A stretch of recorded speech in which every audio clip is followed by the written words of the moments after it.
बिस्मिल्लाहिर्रहमानिर्रहीम। ज़ैनब टीवी की तरफ से मैं आप लोगों के साथ रसूलुल्लाह सल्लल्लाहु अलैहि वसल्लम का बहुत ही प्यारा फरमान शेयर करने जा रही हूँ कि खिदमत का सबसे ज़्यादा हकदार कौन।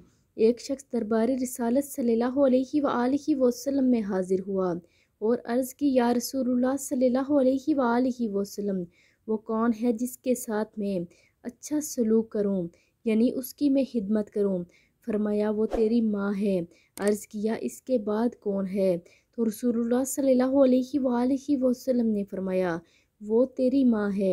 अर्ज़ किया, इसके बाद कौन है? रसूलुल्लाह सल्लल्लाहु अलैहि वसल्लम ने फरमाया, वो तेरी माँ है।